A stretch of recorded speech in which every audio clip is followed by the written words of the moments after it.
एक गांव में अर्जुन और नवीन नाम के दो भाई रहा करते थे।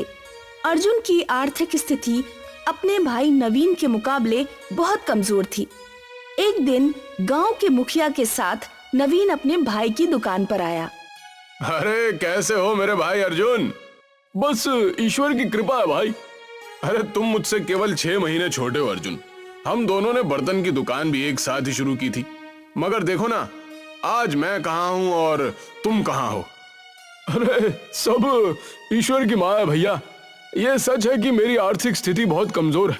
कभी कभी मुझे मेरी पत्नी और बच्चों को पेट भर भोजन भी नहीं मिल पाता, लेकिन यकीन मानिए भैया, इसके बावजूद भी हमारा परिवार खुश है।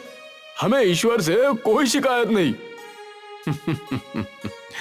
मैं तुम्हारा बड़ा भाई हूं अर्जुन। मुझसे तुम्हारी ये निर्धनता देखी नहीं जाती। जब अपने बच्चों को अच्छे स्कूलों में शिक्षा प्राप्त करते हुए देखता हूं और तुम्हारे बच्चों को तुम्हारे साथ दुकान पर काम पर लगा हुआ देखता हूं तो मेरे दिल को बहुत ठेस पहुंचती है। आखिर मैं तुम्हारे पिता समान हूं। आपने सही कहा भैया, बड़ा भाई पिता समान ही तो होता है। आपने मेरे लिए इतना सोचा, मेरे लिए यही काफी है। अरे तुम्हें कितनी बार कह चुका हूं, तुम अपने उस टूटे फूटे मकान को छोड़कर मेरे घर पर रहने के लिए क्यों नहीं आ जाते? ना तो तुम्हारे उस टूटे फूटे घर में पंखा है, ना कूलर है, यहाँ तक के ओढ़ने के लिए ढंग का एक कंबल तक नहीं है। नहीं भैया, मैं आपके ऊपर बोझ नहीं बनना चाहता। मैंने आपसे कहा ना, मेरा परिवार खुश है और हमें ईश्वर से कोई शिकायत नहीं है। अरे देखो अर्जुन, मैं तुम्हारा बड़ा भाई हूँ, तुम्हारे भले की ही बात करूंगा ना। तुम्हारा वो टूटा फूटा घर जिस जमीन पर है, वो जमीन एक हाईवे के किनारे पर स्थित है। आजकल हाईवे के किनारे की जमीन के दाम अच्छे खासे मिल रहे हैं। मेरी जान पहचान भी है। तुम कहो तो मैं खरीदार से बात कर लेता हूँ।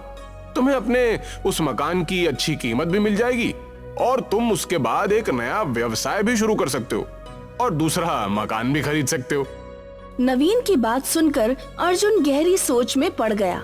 तभी नवीन के बगल में खड़ा हुआ गांव का मुखिया मुस्कुराते हुए बोला, अरे नवीन बिल्कुल सही बोल रहा है अर्जुन। आज के दौर में कौन सा ऐसा बड़ा भाई होगा जो अपने छोटे भाई के लिए इतना सोचता है। नवीन दिल का बहुत स्वच्छ है और तुम्हारी बहुत चिंता करता है। देखो मैं जानता हूँ कि ये फैसला तुम्हारे लिए कठिन है। तुम कुछ दिन और सोच लो और अच्छी तरह समझ लो। मुखिया जी सही बोल रहे हैं अर्जुन, और जब तक तुम मेरे घर में आराम से रह सकते हो। वैसे भी हम दोनों भाई हैं। विवाह से पहले हम दोनों साथ में एक घर में ही तो रहते थे। मुझे सोचने के लिए थोड़ा समय चाहिए भैया। कोई बात नहीं, ठीक है, पर ज्यादा समय मत लेना, नहीं तो जमीन का खरीदार दूसरी जमीन खरीद लेगा। इतना कहकर नवीन मुखिया के साथ वहाँ से चला गया। दरअसल नवीन एक लालची व्यक्ति था। उसकी नजर अर्जुन की जमीन पर बहुत पहले से थी और अर्जुन एक बहुत सीधा साधा व्यक्ति था जो अपने भाई का बहुत सम्मान करता था। नवीन ने बंटवारे के दौरान भी संपत्ति में काफी घपला भी किया था। उसकी बेईमानी को सिर्फ अर्जुन और नवीन के पिताजी जानते थे, मगर अर्जुन को बताने से पहले ही वो इस दुनिया से चले गए। अब नवीन की नजर अर्जुन के उस मकान पर थी जो कि हाईवे के बगल में एक झोपड़ी के रूप में बना हुआ था। रास्ते में मुखिया नवीन से बोला, तुम्हें क्या लगता है नवीन, क्या अर्जुन तुम्हारी बात को मानेगा? मैं अपने छोटे भाई को बहुत अच्छी तरह से जानता हूँ मुखिया जी। वो एक नंबर का मूर्ख व्यक्ति है। अपनी मूर्खता की वजह से ही वो आज तक कभी धन नहीं कमा पाया। उस बेवकूफ को तो ये भी नहीं पता कि उसके हिस्से की संपत्ति मैंने कितनी चालाकी से हड़प ली। इस बारे में सिर्फ तुम्हारे पिताजी ही जानते थे। बिल्कुल सही कहा मुखिया जी। पिताजी नवीन को इसी बारे में बताने ही जा रहे थे कि रास्ते में ही उनकी तबीयत खराब हो गई और वो अचानक चल बसे। तो क्या अर्जुन की जमीन हड़पने के बाद तुम उसकी दुकान भी हड़पोगे? कम से कम दुकान तो उस बेचारे के पास रहने दो। अगर दुकान भी तुम उससे छीन लोगे तो अर्जुन और उसका परिवार तो सड़कों पर भीख मांगने लगेगा। मैं एक व्यापारी हूँ मुखिया जी, हमेशा फायदे का ही सौदा देखता हूँ। फिलहाल तो मेरा फायदा उसकी जमीन बेचने पर है। वैसे उसकी जमीन के तो लाखों रुपए मिल रहे हैं, उसमें से अर्जुन को कितना दोगे? पागल हो गए हैं क्या मुखिया जी? फूटी कौड़ी नहीं दूंगा। अरे कुछ दिन अपने घर में रखकर धक्के देकर बाहर निकाल दूंगा। मुझे पता है कि अर्जुन कुछ भी नहीं कर सकता। इधर नवीन अपने घर पर अपनी पत्नी राधा से इस बारे में परामर्श करने लगा। अगर ये घर बेच देंगे तो हम लोग रहेंगे कहाँ?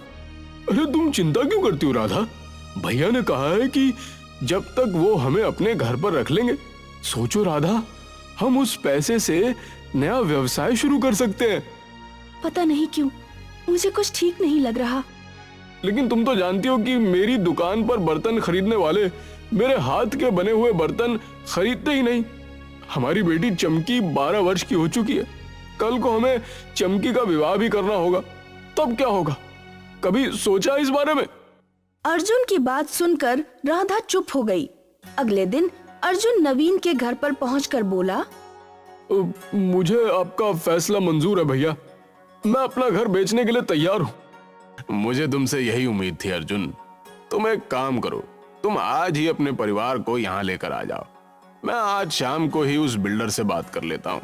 कल तक पैसे तुम्हारे हाथ में आ जाएंगे। अर्जुन अपने परिवार को नवीन के घर पर ले आया।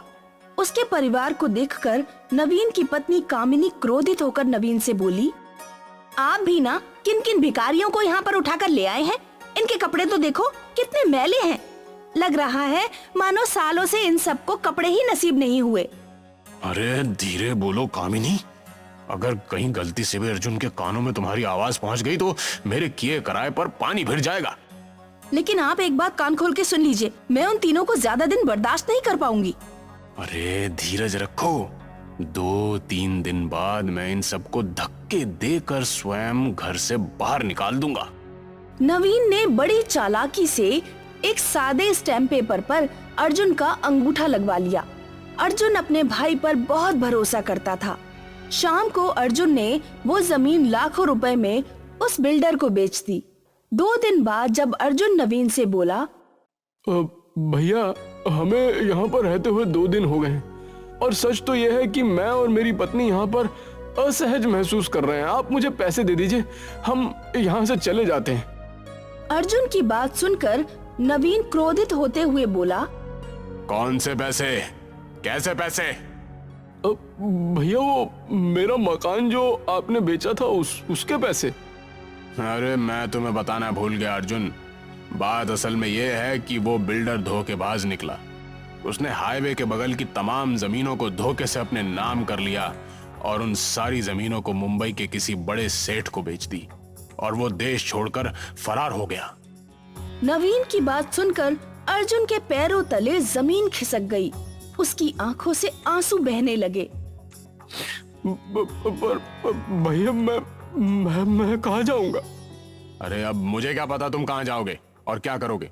अब तुम्हारी किस्मत ही इतनी फूटी है तो उसमें मेरा क्या दोष। और सुनो, आज शाम को ही तुम अपनी पत्नी और बेटी को यहाँ से लेकर चले जाना। हाँ, मेरी पत्नी तुम सबके साथ स्वयं असहज महसूस कर रही है। लेकिन भैया मैं कहाँ जाऊंगा? मेरे पास तो और कोई घर भी नहीं है। वो सब मुझे नहीं पता। देखो, वो सब मुझे नहीं पता। तुम मेरे छोटे भाई हो, इसलिए मैं तुमसे सिर्फ जुबान से कह सकता हूँ। अगर शाम तक तुम नहीं गए तो मेरी पत्नी बहुत गुस्से वाली है। कहीं वो तुम्हें और तुम्हारी पत्नी को अपमानित करके घर से धक्के देकर बाहर ना निकाल दे। देखो, समझदार के लिए इशारा ही काफी होता है। अर्जुन रोता हुआ अपनी पत्नी और बेटी को वहाँ से ले जाकर अपनी दुकान पर बैठ गया। अर्जुन रात भर रोता रहा। तुम्हारे भाई ने हमारे साथ धोखा किया है। मैंने भैया पर कितना विश्वास किया। चिंता मत कीजिए, जरूर इसमें हमारे लिए ईश्वर की तरफ से कोई न कोई भलाई होगी। आप एक काम क्यों नहीं करते? आपकी बिक्री यहाँ नहीं होती। आपके बनाए हुए बर्तन बहुत ही अच्छे होते हैं। आप उन बर्तनों को शहर में जाकर क्यों नहीं बेचते? हिम्मत हारने से क्या होगा? अगले दिन अर्जुन अपनी पत्नी के कहे अनुसार अपने बनाए हुए बर्तन दूसरे गांव में जाकर बेचने लगा। अर्जुन ये देखकर हैरत में पड़ गया कि उसके बर्तन एक ही दिन में सब बिक गए। राधा, तुम बिल्कुल सही कह रही थी। मेरे हाथ के बने हुए बर्तन हमारे गांव में नहीं बिकते थे, मगर दूसरे गांव में तो सारे बर्तन बिक गए। अब मैं खूब मेहनत करूंगी। अर्जुन नए बर्तन बनाने में जी जान से जुट गया। एक दिन अर्जुन अपने बर्तन बेचकर अपने गांव वापस लौट रहा था। गर्मी ज्यादा थी। गर्मी की वजह से अर्जुन एक पेड़ के नीचे बैठ गया कि तभी एक बूढ़ा व्यक्ति बड़ी सी पोटली लिए हुए अर्जुन के पास आकर बोला, क्या मैं यहाँ बैठ सकता हूँ कुछ देर के लिए? क्यों क्यों नहीं बाबा, ये जंगल तो सबका है और इस पेड़ पर मेरा नाम थोड़ी लिखा हुआ है। मुझे बहुत जोरों से प्यास लगी है। बूढ़े की बात सुनकर अर्जुन ने अपनी बोतल उस बूढ़े को दे दी। बूढ़ा एक ही सांस में सारा का सारा पानी पी गया। तुम तो बहुत ही अच्छे व्यक्ति हो। वैसे काम क्या करते हो? वो बर्तन बनाकर गांव में बेचता हूँ। अर्जुन की बात सुनकर बूढ़े व्यक्ति की आंखों में चमक आ गई। उसने अपनी पोटली खोल दी। अर्जुन ने देखा उस पोटली में ढेर सारे बर्तन और एक बड़ी सी कढ़ाई रखी हुई थी। तुमने मुझे पानी पिलाया, तुम इस कढ़ाई को ले जाओ। मैं तुम्हें ये कढ़ाई भेंट स्वरूप देना चाहता हूँ, क्योंकि ये मामूली कढ़ाई नहीं है। अब क्षमा करना बाबा, मैं आपकी भेंट स्वीकार नहीं कर सकता। मैं एक मेहनती व्यक्ति हूँ और मैं अपनी मेहनत पर विश्वास करता हूँ। जीवन में कभी भी तुम्हें आवश्यकता पड़े तो यहाँ पर चले आना, और वैसे भी तुम्हें बहुत जल्दी आवश्यकता पड़ने वाली है। इतना कहकर बूढ़ा व्यक्ति वहाँ से चला गया। अरे मुझे तो लगता था मैंने अपने छोटे भाई को बर्बाद कर दिया है, लेकिन ये तो फिर तरक्की कर गया। अरे आखिर तुम्हें अपने छोटे भाई से दिक्कत क्या है? अरे क्योंकि पिताजी बचपन से ही उसे मुझसे ज्यादा प्यार करते थे। मैंने बचपन में ही तय कर दिया था कि मैं अपने छोटे भाई को बर्बाद कर दूंगा। लेकिन अब तुम कुछ नहीं कर सकते। उसके पास जमीन थी, तुमने छीन ली। अब वो तुम पर विश्वास कभी नहीं करेगा। कोई बात नहीं, मैंने एक सादे स्टैम्प पेपर पर उसके अंगूठे के निशान ले लिए थे। कल मैं उसकी दुकान पर और उसके सारे बर्तनों पर भी कब्जा कर लूंगा। फिर देखता हूँ वो क्या करता है। अगले दिन नवीन ने जाकर अर्जुन को धक्के देकर उसकी दुकान से बाहर निकाल दिया और उसके सारे बर्तन भी छीन लिए। अर्जुन रोता हुआ अपने परिवार को लेकर पूरी तरह से सड़क पर आ गया। वो अपने परिवार को लेकर रोता हुआ उसी जंगल की ओर आ गया, जिस जंगल में एक दिन पहले उसको बूढ़ा व्यक्ति मिला था। अर्जुन उसी पेड़ के पास बैठकर रोने लगा। तभी वो बूढ़ा व्यक्ति अर्जुन के पास आकर बोला, मैंने तुमसे कहा था ना कि तुम्हें बहुत जल्दी आवश्यकता पड़ने वाली है। अर्जुन रोते हुए सारी घटना उस बूढ़े को बताने लगा। मैं सब जानता हूँ। मैं तुम्हें जो बर्तन देने वाला था, अगर चाहता तो कल ही जबरदस्ती दे सकता था, पर तुम्हारा बड़ा भाई इसे भी छीन लेता। इतना कहकर उसने वही कढ़ाई अर्जुन के सामने निकालकर रख दी। इस कढ़ाई को देख रहे हो? इस कढ़ाई को तुम जमीन में गाड़ देना। इसमें से बर्तनों का एक बहुत बड़ा पेड़ उग जाएगा। लेकिन बाबा, ऐसा कैसे हो सकता है? दरअसल ये धरती रहस्य से भरी हुई है बेटा। जिस तरह से तुम ये जंगल देख रहे हो, उसी तरह से इस धरती पर बर्तनों के पेड़ के जंगल भी मौजूद हैं। मैं उसी जंगल का रहने वाला हूँ। उस दिन मैं थका हारा अपने जंगल में जा रहा था और तुमने मुझे पानी पिलाया, इसलिए तुम्हारी मदद करना मेरा कर्तव्य है। इतना कहकर वो बूढ़ा वहाँ से चला गया। अर्जुन ने उस बूढ़े के कहे अनुसार उस बर्तन को जमीन में गाड़ दिया। अगले दिन जब अर्जुन सोकर उठा तो उसने देखा कि उसके सामने एक लंबा बर्तनों का वृक्ष लगा हुआ था और उस कढ़ाई का आकार बहुत बड़ा हो गया था। अर्जुन के सामने उस कढ़ाई के अंदर एक सुंदर 3 मंजिल का मकान बना हुआ था। उस मकान में हर चीज स्थित थी और वहाँ गार्डन भी था। उस गार्डन में तरह तरह के बर्तनों के पेड़ लगे हुए थे। देखा राधा, लगता है वो बूढ़ा व्यक्ति मायावी था। ईश्वर ने हम पर कृपा की है, उसने हमें रहने के लिए घर भी दे दिया। अर्जुन अपने परिवार के साथ उस कढ़ाई में बने हुए घर में रहने लगा। अर्जुन रोज बर्तन तोड़कर बाजार में बेचने जाता। देखते ही देखते अर्जुन अमीर हो गया। यही बात जब उसके भाई नवीन को पता चली तो वो जल भुन गया। बस बहुत हो गया। अब मैं अपने छोटे भाई को जीवित ही नहीं छोड़ूंगा। अरे तुम्हारा दिमाग तो ठीक है, तुम इतना नीचे गिर जाओगे ये मैंने नहीं सोचा था। इसमें मैं तुम्हारा साथ नहीं दे सकता। मुझे तुम्हारे साथ की जरूरत भी नहीं है मुखिया। मैं आज ही जाकर अपने भाई को मार दूंगा। नवीन क्रोधित होकर उस जंगल की ओर चला आया। जंगल में उस कढ़ाई में बने हुए मकान और बर्तनों के पेड़ को देखकर उसकी आंखें फटी की फटी रह गईं। नवीन गुस्से से उस घर में घुस गया कि तभी एक बड़ा सा बर्तन उसके सर पर गिर गया और नवीन की मौत हो गई। नवीन का मृत शरीर देखकर अर्जुन की आंखों से आंसू बहने लगे। बुरे का अंजाम हमेशा बुरा ही होता। तुम अब भी बुरे मन से ही मेरे पास आए थे और ईश्वर ने तुम्हें इसकी सजा दे दी। अर्जुन आज भी उस जादुई कढ़ाई के मकान में ही रहता है।